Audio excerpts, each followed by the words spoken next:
Hello, Mr. Aaron Price. Happy 1 year anniversary. Can you believe it's been a year? I can't I can. because It wasn't a full year. It was like a I mean school it's semester. it's been a full year, but yeah, we fucked off. We fucked this up. We fucked this up bad. Yeah, but now we're back on track. I think stronger than ever. You know, Stronger than ever. I know. We got stronger stuff than ever. uploading all the time to the Patreon. We got YouTube going hot and heavy. Right now, you can see our And faces. This is our video format, isn't it?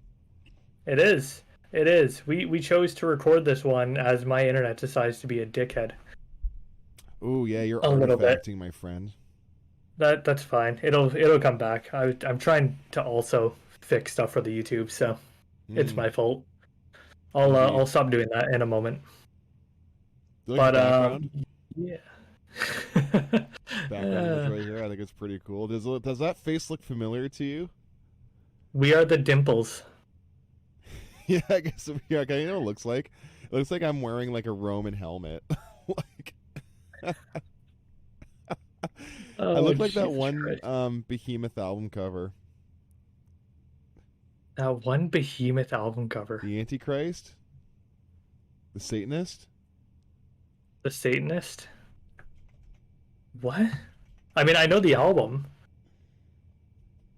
You know No, what I'm and you're thinking making me about? go. Oh, yeah, the dude. Yeah. Sorry, I was thinking. Yeah, there's two covers for the Satanist, so I know what you're Someone on put about now. googly eyes.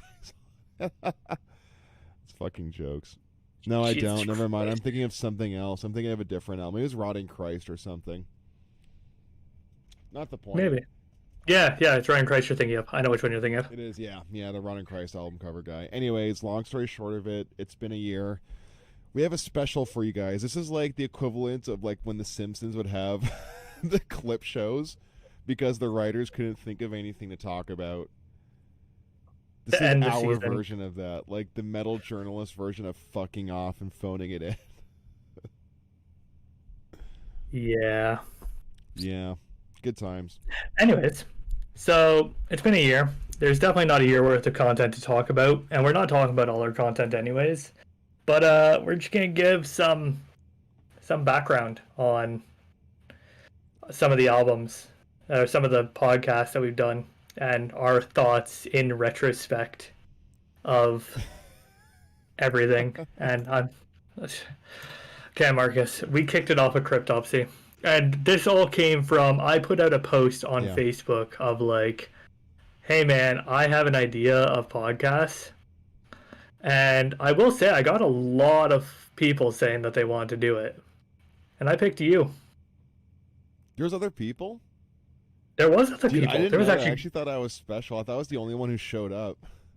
no. You were special because you're the one I picked. What How do do you you mean? feel? Why didn't you pick the other guys? Why didn't I pick the other guys? Yeah. Um, basically they wanted to talk about one or two bands specifically, Like whereas you forever? were like, let's fucking go, let's do this. They were just like, I'm interested in talking about these two bands, and that's it. Those are the two bands I want to talk about.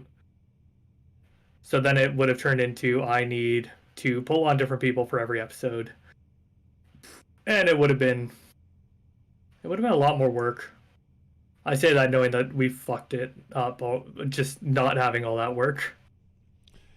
Yeah, see, we fucked it up, but we failed upwards, didn't we? I would have given up on this so long ago if I needed to find somebody to record with every week. Oh, dude, it wouldn't have worked. It wouldn't have worked. You see, that's I actually had like enough I issues struggling to fucking fight with you to come record with me every week.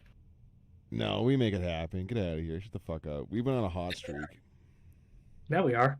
Now we are, yeah. Before it was like pulling teeth, but now I'm a little bit more committed. We talked about it, and I was like, you know what? I'm starting to believe in this vision a little bit more. And I just thought I it had was the the time. idea. I had the idea. You It had was the there. idea, yeah, but you needed someone who was as charismatic and knowledgeable and resourceful and entertaining and magnanimous as myself to. And I was gonna say, but I ended up with you instead. you needed you needed someone with like slick production values. So look see. at this. Like, look, my face is properly illuminated. I have a podcaster's microphone. There's a black line here on my Okay, box. There's a pop black line on filters. That's that side of your annoying. box.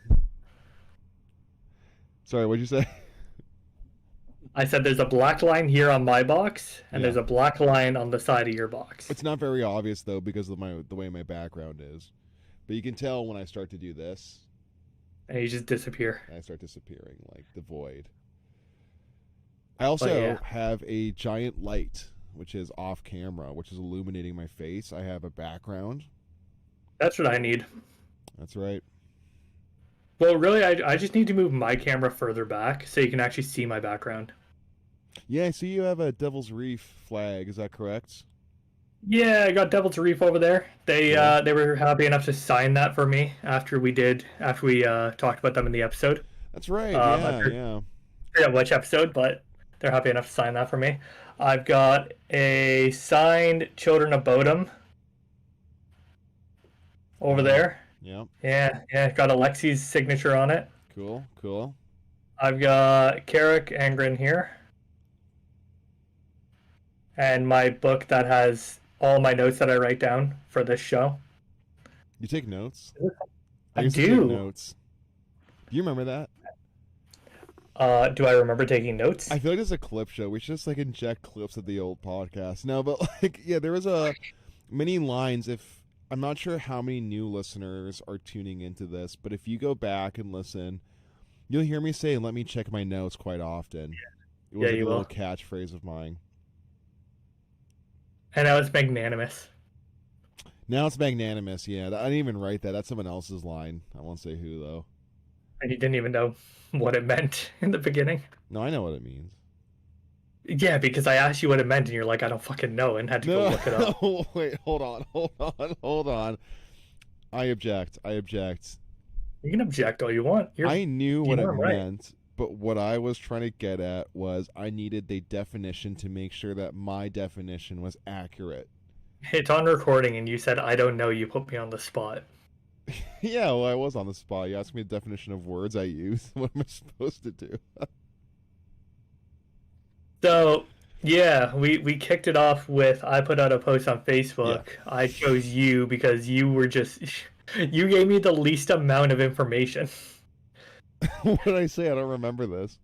Well, so the thing was, everyone else was like, sure, I want to do this, but I want to talk about these bands. Yeah. And like, that was pretty much all they wanted to talk about was those bands. Right. You were just like, yeah, man, let's do it. And that was attractive to you? It's that to me said you were up to do this long term. I see what you're saying. Okay. Because you weren't like, these are the bands I want to talk about. You were like, let's just fucking talk. You know, I think what the issue would have been, hypothetically, right, was people who, you know, I think it's fair to say that most people have a preferred style and genre that they, you know, listen to the most. You probably would have ended up getting people who are really like in a specific style, right? Like you would have gotten like the death metal guy who only wants to talk about death metal bands, for example. Then it would have turned into like a death metal podcast. Or right now we're just a general, I dare say, a metal adjacent podcast because not everything. 4 of our last 5 episodes deathcore.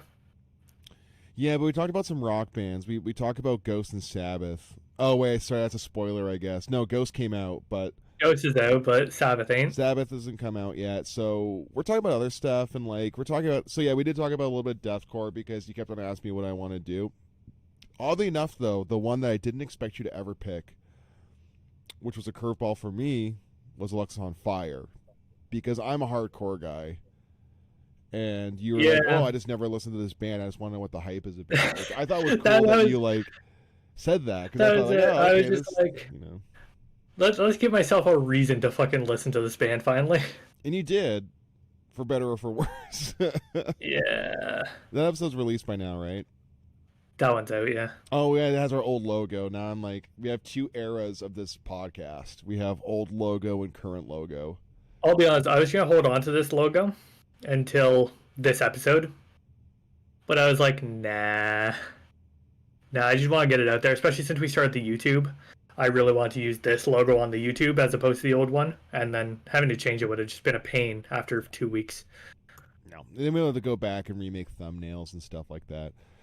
But Yeah. yeah, so we're like a metal adjacent podcast. So, we're going to talk about deathcore, I'm sure metalcore. I'm not going to make Aaron listen to hardcore unless people ask me about it, because I have a lot of like hardcore bands I like love, and I would love to talk about that shit. But like, if Aaron doesn't like Harm's Way or even know what a Harm's Way is, I'm not going to like I know make Harm's him. Way. I've never listened to him, but I know Harm's Way. You probably know him because of the meme, right? I know him because they went on tour with Black Dahlia. Oh, that's actually cool. I would have really enjoyed that. But no, yeah, Harm's Way. Do you know the Running Man meme? Yeah, I do know the Running I Man. think everyone does at this point. And Yeah. it'd be funny to make Aaron listen to Madball or fucking like Knocked Loose or something, but I don't think we're there Have yet. I seen Knocked Loose? Oh, you did? No, I didn't. I think I was going to. Yeah, I think I was going to. I was supposed to because they were opening up for Black Dahlia Murder, and then That's it. the show got canceled, and of course Trevor recently passed, so that's not going to happen. It would seem. Yeah, same in No. Madball. I was gonna go see Madball at one point. I've almost been to see a lot of hardcore bands. Dude, Madball kind of sucks. Oh, do you know Eternal Sleep? No, I don't think I do actually. They're a hardcore band. I saw them play with Cattle at Sneaky D's. Oh, really? Was it gonna There you go. Cattle Eh. Decapitation at Sneaky D. What year was that? For those who don't know, 2016. really? Yeah. For those who don't know, Sneaky D's is a Toronto venue, not a large one. Quote unquote venue. It's a restaurant, isn't it? On the first It's floor. It's a restaurant. It's like a nachos place that just has a venue upstairs. Not a big place, by the way, for those who obviously don't know. It's like it's a hip bar, so like a lot of people in like their 20s go there, and like Yeah, it's like 150 cap. if even, yeah. It's not big. It's not really ideal. So seeing Cattle Decapitation there is pretty wild, considering like they're a bit bigger now, I think. Yeah, because they came through a few months later and they played Lee's Palace. So A little bit bigger. Lee's Palace is not the biggest place either, but it's a little bit bigger No, than Sneaky D. but Maybe like double the capacity. let me see. Opera House, Sneaky D's, September 30th, 2016. Wow. Yeah, There we go. So was. our first episode was Cryptopsy because I was the only guy who wanted to do it long term. Before we talk about the episode itself, what ended up happening was you basically just said, hey, this went well enough, let's do it again. And I just kept on showing up, I guess, because I, was always interested in like the formatting of podcasting. I've been a podcast guy for like many, many years. Yeah. Like I was always really interested in media in general. Like I'm a musician mostly, but recently, I got into photography as of now because of Aaron. Because of this podcast, I'm now a photographer / interviewer. So I guess I'm a journalist of sorts. You are a journalist in the modern day context. I am a modern day journalist, and when I told people like I guess I'm a journalist now, people were like, yeah, I could see that. Like you seem like the kind of the type to write articles for free and sell your soul for no real payoff. I get to see shows for free, which is really like a cool experience, and Yeah. I'm very happy to be And here. so, okay, here's a question. Obviously, yeah. since this is more of a rambling episode, when you interviewed Carnifex, Yeah. was that in a green room? Yes. Cool. It's It just was. obviously most people don't get to see the green room, so. Oh yeah. Have you ever been to? No, I guess you never. Have you been to the States much? I've never been to the States. You're kidding. Oh my God, Aaron, can we please go to Vegas if you and your girlfriend, your fiance? Sorry, your fiance. I know, I've got children, a Bodum ring and everything. Look at me. Really? Wow, that's cute. Yeah, it is. It's a Cobb HC ring. That's really cute. Dude, I love Vegas. Vegas is one of the only foreign cities I know like the back of my hand. Like, if you were to drop me off blindfolded off of a taxi in Las Vegas, I would actually know where I'm going. I have family out there. So I've actually been going to Vegas since I was like 10 years old. Oddly enough, When this are is the you most gonna candid come I'll to ever be on the internet. What? when are you gonna come to the UK? You know, I'd like to. So my girlfriend, my wife, she I think she wants to go to Europe. I don't know if we want to go to the UK. We talk shit a little bit. We're like, we would rather go to Spain, France, Germany. Yeah, all the hipster places. Honestly, yeah, yeah. I have no desire Just to look at rainy castles. I'm sorry. Did you live in Glasgow? no, I don't live in Gaslow? Glasgow. I wish Glasgow? if I lived in Glasgow, that would make life a lot easier for me going to shows. Oh, you live in I a I small town, right? well, I live in a city that's far to the north, and we don't really get shows. Right. I mean, we do. Like Maiden's played here, and Alice Cooper played here while I lived here. Motorhead are coming, or not Motorhead. Fucking Lemmy's dead, dumbass. Machine Head are coming here this year. So you have like a medium to large size venue where you can get like the bigger acts. Yeah, we have a large venue and like very small venues. So you would get like DIY kind of like rock and punk bands, but nothing in that middle tier, which is an issue Yeah, because most metal bands that are good are in that middle yeah. tier. Fun Most metal fact: bands that are worth a damn, you're going to see at like 200 people venues, anyways. Mayhem have played here once in the past, and apparently, like the venue got fucking destroyed. Was it a really small one? It wasn't like tiny, tiny, but they pretty much Hmm. stopped putting on like metal gigs after that. And Yeah, so I don't know if you saw recently, Skeleton Witch were putting out a post about Trevor and his passing, right. and they talked about how Trevor and Nate would yell, um, "Fucking what's it called?" It's a stage play. I can't think of the name of it. They would basically yell lyrics from a stage play at each other while they were on tour in the UK. That's cute. And that tour actually came up to Aberdeen as well. It was Oh, Aberdeen's a Black place I Dahlia, live. Black Dahlia Murder, Skeleton Witch, and Flesh God Apocalypse. Wow, that would have been cool. Right? That would have been cool. I saw Skeleton Witch with Black Dahlia, actually. That was like my So first. did I. That might have been my first big metal show. No, that's a lie. Okay, so do you remember your first couple shows? Because I have some stories about my first metal shows. My first gig I ever went to was AC/DC on How old the were you? Black Ice tour, 2009 to 14.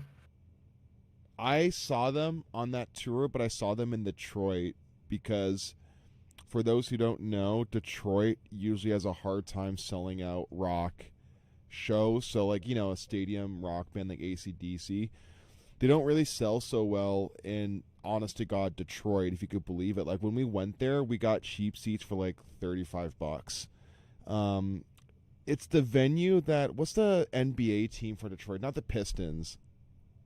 Is it the Detroit Pistons? Do you know basketball? I have no idea. I'm 99% sure it's the Pistons. This is going to require a Google search. But anyways, it was that stadium, like their home stadium, and like the turnout was pretty pathetic, man. I'm not going to exaggerate.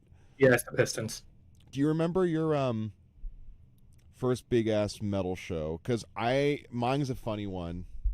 My first big metal show was the Metal Alliance show in 2013, which had Devil Driver, The Faceless, Dying Fetus, 3 Inches of Blood, Yeah. Wretched, Impending Doom, and Job for a Cowboy. That's a really good lineup for that time. Yeah, Opera House.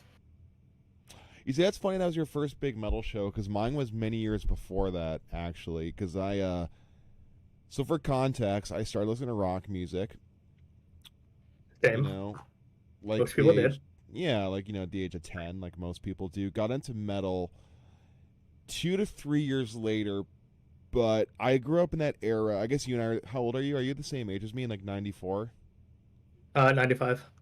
Oh, you're younger than me by a year. Okay, Oh, so sorry. First big metal show technically would have actually been Megadeth, oh, 2012. okay. How old were you? You're 12, okay. I was gonna say, so I grew up in Yeah. the era where I, like Wikipedia was good enough, right? So if you typed in subgenres into Wikipedia, you would get like a list, right? So I grew up in that era where my first couple big metal bands that I listened to were like System of a Down, Metallica, probably Megadeth, Anthrax and all that stuff. But anyways, when I was like 12, my dad took me to see Serj Tankian on his solo album. His first one came out, and Tom Morello doing like solo acoustic songwriter folk music was the opening act. Okay, that's And then, interesting. yeah, it was weird, right? So then the other one I went to was Skeleton Witch, Black Dahlia Murder, Children of Bodom, which I'm Fallujah. doing. Oh, not that one. This is 2009. Wow. I saw Yeah. Serj Tankian in like 2007, Damn. 2007, I guess, around there. Yeah, if you want a proper like idea of my gig history, 2009 I went to see AC/DC, obviously. That was my first gig. Uh 2010 I went to see Bon Jovi. Mm-hmm. He played with Kid Rock.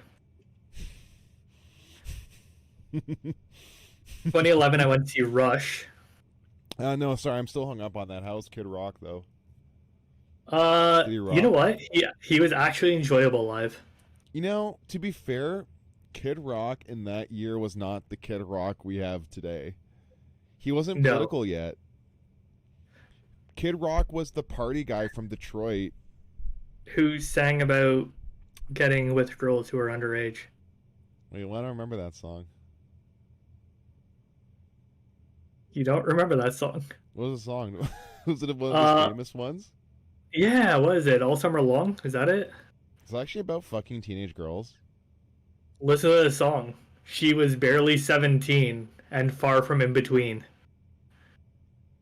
I never actually clued into that. Yeah. Cool. So, That's pretty cool. Thanks, Kid Rock. anyways, I do remember there was signs all around the venue for no smoking, and he brought out a fucking turntable and started doing like a small like DJ set and smoking a cigar and drinking a bottle of Jack. It was weird. He did a little bit of everything. Like some of his like rockier songs, yeah, Sure. that but yeah. And then yeah. So Rush in 2011 when they played Moving Pictures in full. I might Plus have been there, others. actually. It sounds familiar. Cops Coliseum. Yeah. Was that really 2011? Yeah. No, Moving Pictures? Yeah, I Well, guess it they was. played Moving Pictures in full. It's the Time Machine tour. No, sorry, never mind. I didn't see them. I saw them. Dude, actually, you know what the worst part was? I saw them the tour before that, and they played all of a new album. Or before, was it the tour after that when they played Clockwork Angels? the last album, Clockwork Angels? Yeah, that would have been the tour after. Oh, then I saw that one. My mistake. Yeah, I thought that was before. You're right. You're right. yeah, because at the time of me going, they only had the two singles out, which they had like a special limited edition CD for that I bought, which was just the BU2B and can't think of it off the top of my head. I don't know, it's gone. Anyways, they only had the two singles out. They played those two. They played like La Villa Strangiato and a bunch of Probably other, Working Man and like YY's whenever it's off of Moving Pictures. yeah, yeah. They played like a best of. Then they played Moving Pictures in full. Then they played like two songs for the encore. And then yeah, Cool. Megadeth in 2012, and then yeah, the Metal Alliance was actually 2012. And then I saw Skeleton Witch for the first time at the Annex Rec Room. Don't know if you've ever been there. It's not around anymore, is it? Yes, it was. Actually, I have It is. been there. I saw there, of all people. This is during that really terrible era for death metal when all these legacy acts were playing such small fucking shows, and it was like dire. I saw Suffocation and a bunch of local bands with Rings of Saturn and Jungle Rot at the Annex Rec Room. Damn. Isn't that weird? This is like 2013, How, 14. how did that pit go? Because I like don't remember, there's dude. I was probably drinking. I think I was like just either I was old enough to sneak in alcohol or old enough to drink, so I was probably hammered at the Rings of Saturn show. the Or I was, one thing I remember about the Annex is there's a big post in the middle of where the pit always starts. Yeah, And there's always a there's always yeah. a big guy who tries to stand in front of the post so nobody runs into it. Yeah, dude, that room was not good. They're not around anymore, I don't think, right? It still exists. They refuse to put on metal shows anymore, and it's under a different name. Oh, no kidding. Okay. The other thing I remember is it's above a deli. It is. So everyone went downstairs between bands to get a sandwich. Yeah. They fucked up, Which man. was That was a good time. I also saw Scale the Summit there more than once. nice. Yeah, I've only been there once. There was a time when Annex Rec Room was pretty hip. That's what I find with Toronto. There's always a venue that's really popular at a time. Right now, Like, the History is that venue.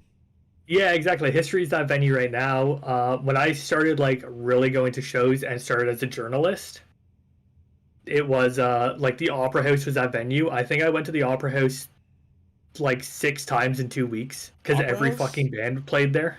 Opera House is still pretty popular, I would say. They get Opera a House? shitload of shows. Oh yeah, Opera House is definitely still popular, but like that's where every band played for a while. And That's I true. think a lot of bands wanted to play there because Cannibal Corpse put out their live DVD that was actually at the Opera House. I don't remember that one. Which DVD was that? Was it like an older one, or Not that old. you're blowing my mind, dude? Actually, no. Is this before or after what's his face went to jail? Before. Okay. Before. Anyways, so yeah, we got off topic there. Hey, you want to talk about your what went into you recording Cryptopsy and checking your notes? I super don't remember. Yeah, I mean, I do remember because I still have the notebook behind me. Okay, where are you going with this? I don't I don't know what you're saying. So, what I remember Where am I going with this? I just want to know what you remember about starting this podcast. what I remember, one of our first conversations, either the day of, like right before we hit record, or maybe it was a text message, chat, or whatever. I was like, hey, look, I have some hard opinions on some of their music. Is it rude for me to like shit on, this band? And I remember what you said was like, just be honest. If you don't like something, it's all right, dude. Like, no one cares. And that was Yeah. actually a very formative moment for me, if you could believe it, because I needed to hear that. Like, now that I am like getting into journalism because of you, I did need someone to actually earnestly say like, hey, look, it's okay to dislike stuff and to put that opinion out there. I think like maybe what I was worried about is like I just didn't want to take the heat for it online. I didn't want to have like some dickhead message me and be like, oh, I can't believe you shit on this thing I really like. You're a fucking idiot. And I don't really do that kind of stuff well, like, especially when it comes to like music, because I said it in the Carnifex interview and I'll say it till the cows come home. Music is just wiggly air that makes us excited and want to move. And Yeah. I don't want to be a hater when it comes to music ever. I don't like to be the guy who says a genre sucks or you should feel like an idiot for liking this band, or I don't like saying music is poser music. I don't subscribe to those beliefs. Unless it's pirate metal, then fuck off. But yeah, I remember I was like hung up on that stuff at first. I remember I took a shitload of pedantic notes because I didn't know like, how to do a podcast. I listened to Prepped you should podcasts. be. What's that? How prepped you should be. Like it was hard to see how much the conversation was just gonna flow. We talk about that to this day, actually, because I Yeah. asked you about advice for my first interview, and I was Yeah. like, well, how much should I do? Like, should I just show up? And I think you said, like, don't worry about it, just do your thing. And that was true. The Carnifex one, I only had like 2 questions prepared mentally. Yeah. Because you were right, because like if they were a good interviewees, then they're gonna respond to my statements. Like a good conversation isn't me asking a question, you responding, asking me a question back and forth. We say statements back and forth Yeah. to build off of previous statements, right? And that's what a good interview is. That's what a good podcast should be. Like right Yeah, now, I'm not exactly. asking you questions. I'm just talking, and you're responding to my statements. Yep. And yeah, that's the thing is like it does especially range true for interviews. So anyone in a band, fucking listen. An interview should not feel like you are being asked questions and you are being spoken at for you to respond. Because when that happens, I've had interviews where I prep 12, 15 questions and the interview lasts a total of 5 minutes. Yeah. An interview should be a conversation every single time. And sure, some people do want that. Like some interviewers do want that, I should say, because they're recording for a radio show or anything along those lines. They do have maybe they have a set They have amount an of time that they're agenda or given. a program that they're trying to adhere Yeah, to. Like they exactly. have corporate interests, for example. But for the most part, even then, just keep it flowing like a conversation because all they're gonna do is maybe chop it up for whatever they need and post a full thing online, you know, beside it. I'll do you one better too. Like, I would respect it so much more if a band said, "Hey, look, I really appreciate your interest. I'm actually bad in these situations. I'm gonna have to pass because I don't want to waste your time." If a band said that to us, like when we send off our PR emails, I would be so into that.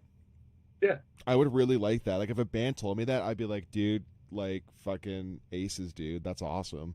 Because who am I? Like I'm not gonna make a person talk to me, and that's what a bad interview feels like. A bad interview Yeah. feels like you're cornering a person, right? Yeah. And So some people are more receptive to conversations with strangers, and other people like don't have that energy about them. Some people really don't like to like talk that candidly in that format, right? Like the Scott Corey interview I did of Carnifex is like a really good interview because they yeah, talked to we're me, they responded to me very like insightfully and thoughtfully. yeah. And to be fair, like even for me, obviously I went through and edited it and made sure of everything. Like it was a good interview. It was great for me to listen to because on top of the podcast, obviously we're making this very much more multi-format. We are taking it to YouTube and trying to push everything else with it. So seeing that you're able to do all that stuff and you're obviously confident in doing it, even though it was the first time you were doing like a proper in-person interview, um, was really nice. Yeah. Yeah, because for I mean for anyone who doesn't know, Marcus did fill in once on my old page, Five Magics Music, Yeah. and Burial in the interviewed Sky. Barry on the That Sky. was actually a really good interview. That was. But yeah, obviously this was your first in-person one, and like even to this day, I've been a journalist for 10 fucking years and I still get like stressed and anxious before every interview. You know what the funniest part is though? Man, you really threw me into the fucking wolves with this one, man. So what ended up happening was I am a photographer in the sense that I own a DSLR. And so Same. Aaron messages me when I was at my old job, and he was like, "This is like when I was I don't want to say my career online. Actually, I don't want to be too candid, but Yeah. I was at my old job, and he texted me, and he's like, "Hey, Napalm Death is playing in Toronto. Do you want to interview them?" I was really like, get the fuck out of here. What do you mean interview them? Like, I'm just gonna go backstage and like talk to these people. And he was like, "Yeah, I might be able to get you like guest list, and like I know they're PR people." So I said, "Holy fuck!" And I was really excited. It fell through. Like obviously that's not Aaron's fault. I don't like these things happen. Like Yeah. I'm learning how this process works, and honestly, it is kind of what I thought it is. It is really administrative. It's very dry. It's very like, "Hello, sir or madam, whom this may concern. May my North American correspondent bother your clients?" Essentially, is Yeah. what we're asking them, and that's why it feels so shitty because like you're emailing these people who have a client that's presumably worth a damn. Like Napalm Death is a big act, Carnifex is a big act, but you're messaging essentially their their manager or boss or supervisor, if you will, and being like, "Hey, can I just like hop on this, like essentially like take some of their clout for my format. Yeah. You know, it always going to feel weird. But anyway, so that fell through, whatever. And then a couple, I guess like 2 or 3 months later, not even actually, like a month Not and even a it was, half later. I don't even think it was a month. I think it Maybe was only not. a couple of days. You asked me if I wanted to do. Who'd you ask me to do first? Upon a Burning Body. Yeah, it was Upon a Burning Body because we were just like talking. He was like, hey, do you want to do interviews and stuff? And I said, oh, I really want to go to this Michigan show. And it was yeah, like but it was sold out. Yes, exactly. And he said, don't worry about it. Yeah, got me an interview. They always allocate a set amount of spots for press and like friends and whatnot. It's kind of the whole idea. This is news to me. Yeah. So he was like, I got you a photo pass. And then I was like, and I got an interview scheduled for you. And I was like, fuck, I don't know what I'm doing. I don't know how to do photography. I was freaking the fuck out, man, because it's like, I know photography is hard. I'm not like that stupid. I've taken like some good pictures of my DSLR before, but like, dude, I bought this thing as a glorified webcam. I just wanted to shoot video that looked better than any other webcam. So I was like, because at one point I had a YouTube channel that I cared about. I don't anymore. It's no longer online. But I want to dabble my toes into that. And I also bought the camera so I could do like playthrough guitar videos for my old band and stuff. And I did quite a bit of that kind of video shit. So I kind of knew how to frame a shot.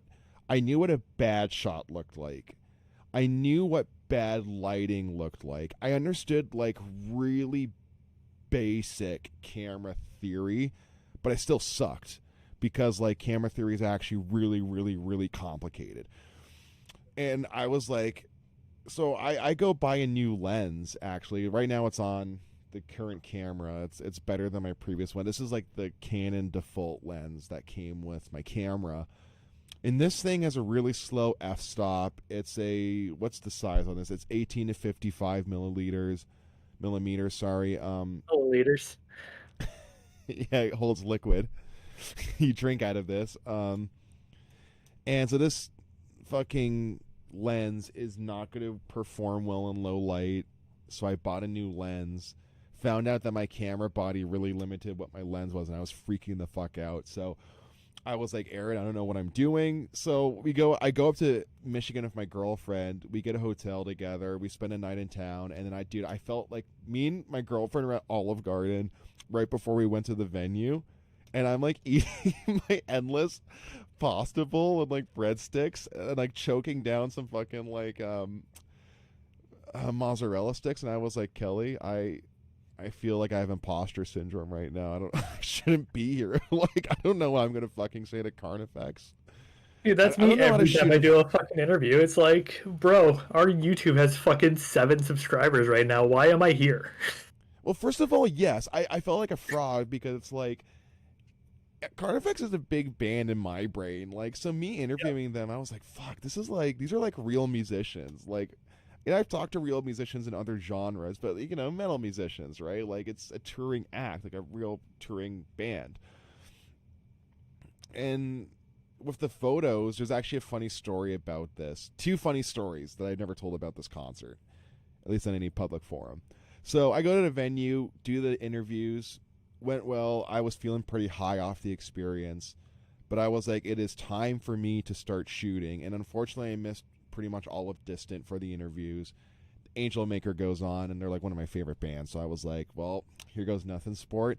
Dude, I fucked those photos. I could not figure out how to make my camera perform. Same with Signs of the Swarm. I forgot they were even playing because the entire time they were playing, I was fucking on my camera settings, like going through menus because I was like, why is the shutter speed so slow? What happened? Why is this? This is a disaster. Like, I could not get to it. I wasn't even in the photo pit. I was next to it going through the menus, and then like 3 songs passed by, and I was like, that sucked. I feel like an asshole. And then Angel Maker goes on. I'm in the photo pit, but I'm fucking it. I cannot get a good shot to save my life. And then Lorna Shore goes on, and then it clicked. And then I was like, oh, I kind of get what I'm doing now. And then it went okay. And now I have Dying Fetus coming up with like Body Snatcher, Undeath, Frozen Soul. So like really current bands, Chelsea Grin. I'm like, this is fucking sweet. So now I'm going back to Michigan. I'm bringing some friends with me. We're getting a hotel. I'm really excited about that. And then a couple days later, we're doing Thy Art is Murder After the Burial. I'm in the photo pit for all of these shows. So now I'm a photographer, I guess. Now I'm a journalist, I Photographer guess. slash journalist slash interviewer slash podcaster. Like I said, modern day journalist with the extra perks, because most people don't go as far as to do live coverage, as to do photography, or even on-site interviews a lot of the time. Well, that's why it feels like an actual journalism thing rather than just like a side hobby. Like, even I don't really know what our audience-ship is like. I know it doesn't warrant some of these interviews, but like, hey, I'm happy to be there. It's good. It's good. Yeah, But no, I mean, I totally get what you mean. I have I ever told you the first band I've ever interviewed? No. So you want to talk imposter syndrome? I totally get where you're coming from with all that, because the first person I ever interviewed, and the setup is going to blow your mind after I tell you. So the first person I ever interviewed, I had to do it at midnight, was Marty Friedman. What was the context? Like, what band was he in at the time?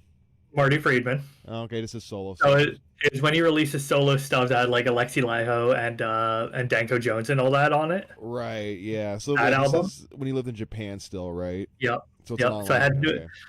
I had to do it at midnight on Skype because obviously that's like because of the time zone. It was fucking noon for him. He was really professional because he could tell that I was like fangirling fucking hard because it's Marty Friedman. My setup for this interview, so it was all transcribed, it wasn't audio, thank God, but I had my phone, which I had Skype on, in my hand with a splitter plugged into it. No, I had the aux cable plugged into it.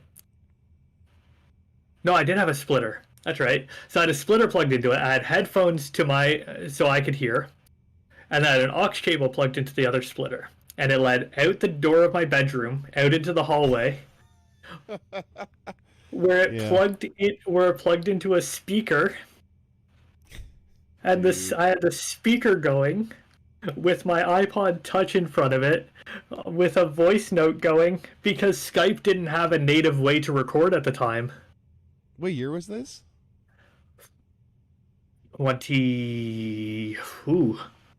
It must have been 2012. That's so fucking funny, dude. Yeah, it sucks. Yeah, it was such the interview turned out great. Yeah, you should show me the interview. I'm kind of curious now. You should send me a link if you can find it. But what it was a shit show. It was Metal Temple, the first publication I ever wrote for. So how I got into being a journalist, actually. Yeah. Was I didn't go to school. I mean, I did literally, but I skipped a lot of school. As you do. And I was going through Twitter when that was really popular still. And do you know Eric Alper? No, who's that? He used to do music publication for... It wasn't Warner Brothers. Was it CBC? I think it did CBC Music. Mm. And he promoted a lot of like local bands at the time. And so basically, I was scrolling. A lot of his memes come up on Facebook. A lot of people might not recognize him until like they've now heard his name, and then they'll see it and they'll be like, "Oh fuck." And so when I was going through Facebook or Twitter, what happened was one of his things came up, and it was like, if anyone's a journalist, like if anyone wants to cover this small band, like send me a message. And I was like, how hard can it be to set up and like review albums? And I made a blogger.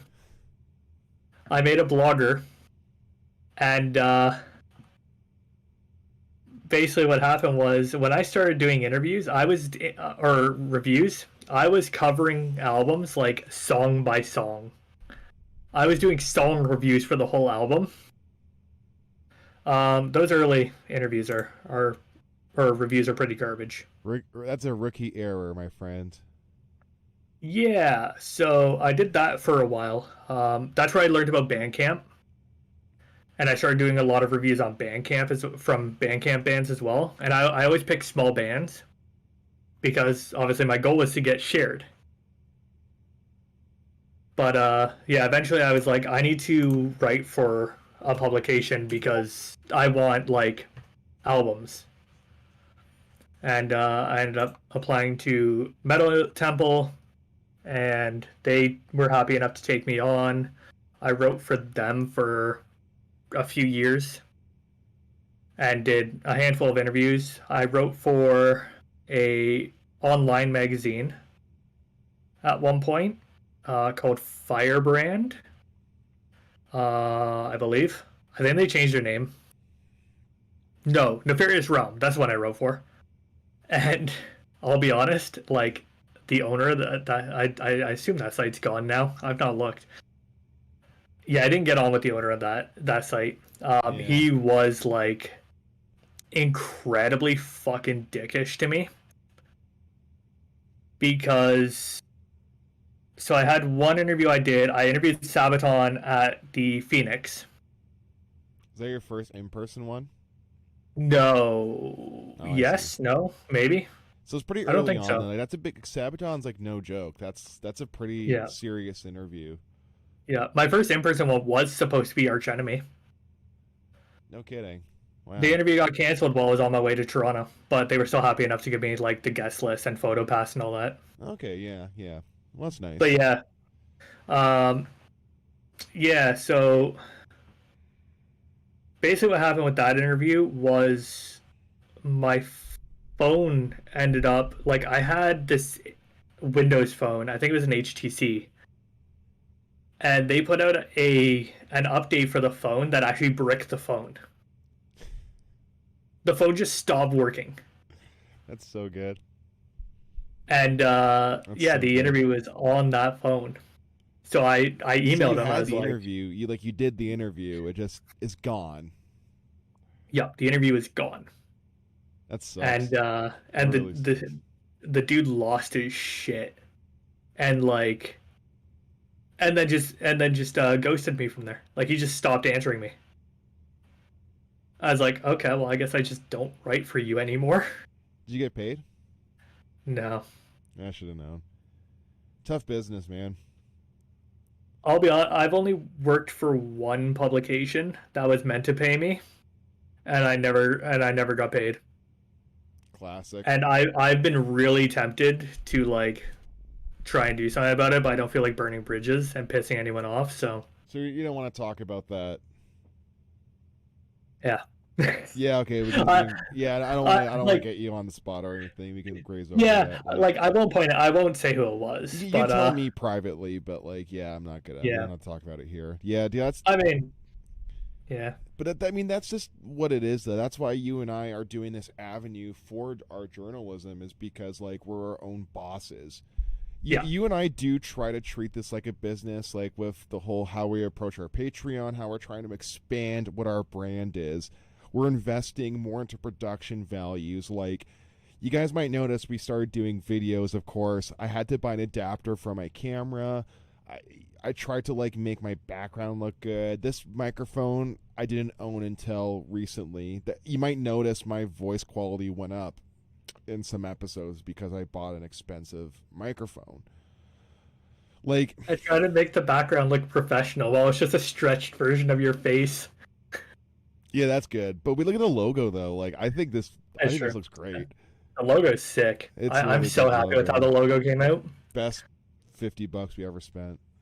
Right?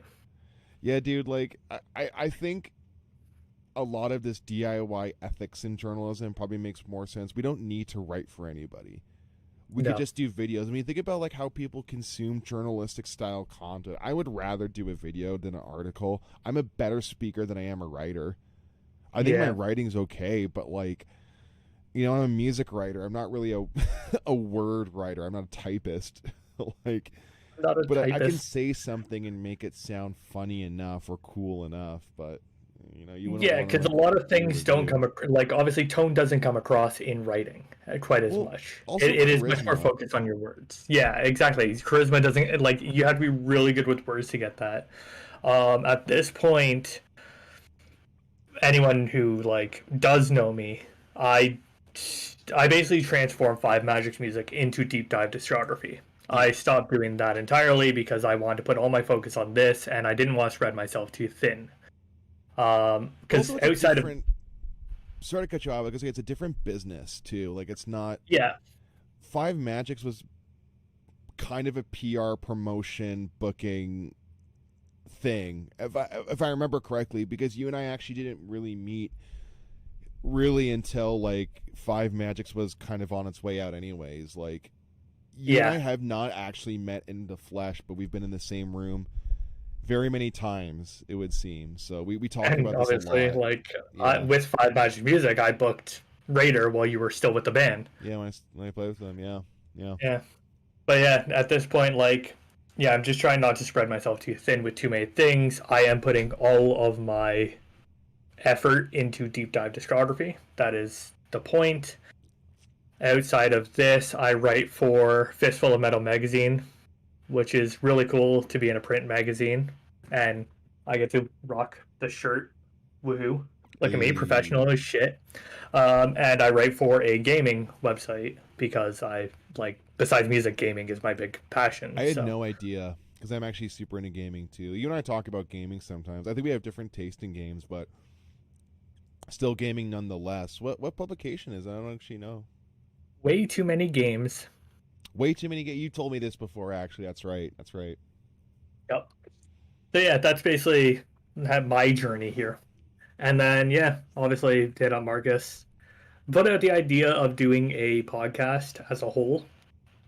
Um, put it out to a lot of people. I had other journalist people say that they were interested. I had musicians say they were interested. I had some PR people say they were interested. But in terms of long term, which was what I was thinking, obviously it kind of led more to, well, Marcus was into it for the long term. It was the sensible option, and obviously a lot of stuff that went on that led to our hiatus came to poor time management on, I would argue both sides, but I understand like your side was definitely a lot more of like your personal life led to not really Yeah. being able to do it. Obviously, without going too much into it. I don't mind like talking a little bit about it. I went through this like a really weird personal transition, and I had to kind of like I moved towns for a brief period. I just I was going through a breakup at a time, and I was all like fucked up, and I was like, oh god, what am I doing with my life? So I moved, got a new job in that town, getting acclimated to things, and just didn't really work. I moved back to the town I actually started in, but with a much healthier mindset, also like a lot more focus, quite frankly. Like, but I needed that experience, right? So like, also I think it's different too because I think you expressed to me a little bit later how much more seriously you want to do it, and it took a little convincing, I think, on my part because like it's kind of a joke if you ever so I one time when I was on a Tinder date, I kind of dropped. This is like when Deep Dive was a little bit newer, but a little bit more active too at the time. Like we hadn't gotten our hiatus yet. I was just telling this girl, like, yeah, I do a podcast, and she kind of rolled her eyes. She's like, it's not a politics podcast. And I'm like, no, it's like it's a music thing. She was like, oh, okay, thank God, because like you'd be surprised of how many men I've talked to who have like a social commentary podcast or whatever. So I guess that's like a thing now where like every dude in their like mid-20s has like a podcast. And I wasn't sure, like I was like, I don't know if it's gonna be a serious thing. It's just for fun. I don't know how deep it's gonna go. And you and I talked about it, and you kind of won me over. And I think once we started doing like, once you kind of gave me the option to do interviews, and we talked about expanding the video content, I was like, you know what? I've always wanted to like do video content and stuff like this. I think now is a good time to kind of like make it more of a thing and hopefully try to monetize it and succeed at that. Yeah, and obviously the biggest part that makes it easier is splitting up the work. Yeah. Like I'm the North Because American guy, you're the UK guy, and that kind of yeah, that helps. Like I'm traveling for this stuff. I don't live in Michigan. I'm not sure if who knows me who's listening, but I'm not a Yankee. Like yeah, so. and like I don't really live anywhere where there really is gigs. I'm hoping maybe I can cover the Machine Head tour that comes up here, but Yeah. who knows? Because unfortunately, most of my PR contacts are in North America, so it's much easier for me to get stuff for you. Hence why I'm making you work so much. But also, like, my location's convenient. I Yeah, like it to is. travel to America for a weekend of Chili's and fucking, like, I love going to Red Lobster and then going to, like, some shitty ballroom in Michigan. I think it's fun. Getting a cheap hotel, like, last second. Like, I'd Yeah. rather do that than a lot of other things I was doing. And, like, since I quit my band recently, I'm working on music stuff, but I don't have anything that's like, music projects kind of take a while. Like you and I have talked about the one project I've been working on forever. It actually is happening. I actually have people involved and it's great. Like I'm really stoked on it. But as you know, these things take a while sometimes, no matter how dedicated a person can be. Like, Yeah. a lot of the stuff I work on is inherently collaborative. Whereas what I like about Deep Dive, it's just me and Aaron on our own devices. And like, we do have people to rely on in a sense that I hope that like when we send out a PR email, it is reciprocated, or like, if I get an interview, I hope the person shows up. Like there is some form of that, but it's not the same as like telling a musician like, hey, not only learn my shitty weird material, but also invest financially. It's different, right? Like it's much easier for you and I to say, let's record for an hour and a half of us talking. Yep. Logistically, it's easy, and I really like doing this, honestly, even though I make fun of it a lot. But yeah, like in total, like it just works. The two of us. The biggest advantage to why I would have picked you over some people as well is having another journalist. You're thinking with the same brain. You're thinking of everything in a very critical sense, and just from the journalistic standpoint of like a more broad, is this good, is it not? Whereas pulling you in, you understand music and music theory, and it gives you a different view on things than it does me, where it's like, this is the reason I'm told why things are good, versus like you understand the whole, this riff isn't great, but it does this and this and this and this, I'll do you and one then you step get real further. nerdy on us. I think another reason why this works is because like I have a bit of a marketing brain. Like music and media marketing in general for me is really interesting. Like on a personal level, like I really like researching the business behind the media I ingest. I think that's like a really important part of being a consumer and like participating and releasing stuff, right? I think that's really cool. And when we pick bands and when we pick topics, I do come at it from the perspective of like, well, does our audience care? Like there are a lot of things that I could talk about, but like I said in the beginning of this episode, like I'm not going to make Aaron listen to fucking Madball because we don't have an audience that would capacitate that. Like I'm not naive enough to only pick things I like, because if I only pick stuff I like, I promise you this podcast would only appeal to people who are me, which is, I'm a rare bunch. Like there aren't that many people who might have my taste and interest in the same way, where like if Aaron only did what he wanted to do, this podcast might suck a little bit more. And because like we have to sometimes pick what's relevant, right? Like when we picked what was the band Slaughter to Prevail, it wasn't really because like I care that deeply about Slaughter to Prevail. I think they're good. I think Aaron thinks they're okay too. But Yep. we were like, well, the new album came out and people are talking about it. Maybe we could, see if it sticks. When we talked about Lorna Shore, it's like, well, this band's really relevant. Like, I'm more of a deathcore guy than you, and sometimes these deathcore bands are on a upswing, and we try to ride that upswing. It's And marketing. I mean, obviously we do Ghost. Ghost have a new album, yada yada. I mean, we both like Ghost, so I mean, it just so happens to overlap with our interests, but Yeah. there's a give and take with some of this stuff. Like, I think like if me and Aaron only talked about obscure bands, it wouldn't be that interesting because the audience has to be at least somewhat on our same page. Right? Like we have Yeah, to talk about bands that we're all familiar with. It's like, like when you're having a conversation with a person, you can't just be throwing out inside baseball 24/7. It's going to be a lopsided thing. It's not going to work. yeah. Like imagine you're in a friend group. There's three of you, because that's basically what this is. You have us two talking, and you have the listener. And then, like, if we were just sitting here talking about obscure bands all the time, it's literally us talking inside jokes, and the third person doesn't fucking know what the hell is going on. Yeah. That's And basically also, all it is.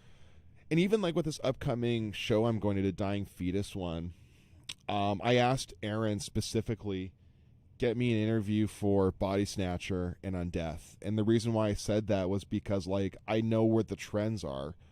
Like, Undeath and Body Snatcher are on a huge upswing. They've been blowing up recently. So I was like, we should talk to these guys now because there might be a time next time Body Snatcher comes to North America, they might not even give us the time of day because they're talking either bigger publications, and the same thing with Undeath, because Undeath toured of Black Dahlia murder and they've only been around for like 3 years or whatever it is, right? So we kind of gotta get the going while it's hot, whereas like Dying Fetus, I would love to talk to them. I would like to talk to Chelsea Grin, even though I'm not the biggest fan,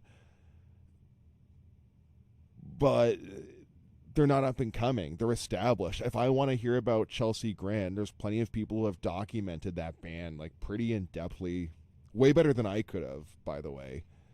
Same with Dying Yeah. Fetus. I'm not the biggest brutal or slam guy. Like I like that stuff. Like I think Dying Fetus is like the particular band of that style I like. Yeah. Other people will be way better at documenting Dying Fetus than me. Trust me. And I would love to talk to like John or any of the guys from that band, but like, Undeath is new. Same with Frozen Soul. I'd love to talk to them if we can also get an interview of them because again, they're up and coming. Sorry, my mind just clicked. I remember who my first on-site interview was. Who? John Gallagher. No, really? But not that John Gallagher. Who's the other one? Raven. Wait, the power metal band? Yeah. Was it good? It was okay. I interviewed them. You've been to the Hard Luck.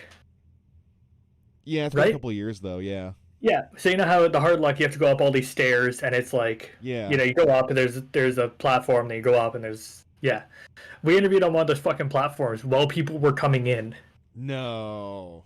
So like we're sitting there doing an interview, and I will say like this was the interview that basically I referred to in my mind when I told you what to do for your fucking interview. Yeah. Because I went in with literally a book of questions. Like I wrote all my questions down on a notebook and read my fucking questions out of that notebook. Because I had no idea what the fuck I was doing. I had like nobody was able to answer me what to do. Yeah. So yeah, That's awesome. that's basically how that went. Yeah. But I think we're gonna leave it at that. I actually have to kind of get out of here. We were gonna talk about the OG run of the show, but I think was a more interesting conversation than how Yeah. we could have been better podcasters at the beginning of the episode of the show. We just didn't know what we were doing. That's the honest to God truth. We just didn't know what the fuck we were doing, and we just were winging it the entire time. But now that we've had a year of doing this, for better or for worse, we kind of have at least somewhat of a better idea, somewhat of a footing. We're now Deep Dive with the new logo. This is like the new up and coming version of Deep Dive. So Yeah. Unfortunately, you won't get another 2.5 hour System of a Down episode. I'm sorry for anyone who wanted that. we gotta do a All redux. like two of you. Yeah. Well, Aaron, here's to many more years. Okay, my friend. Woo! Deep dive for the future. Stay frosty, folks.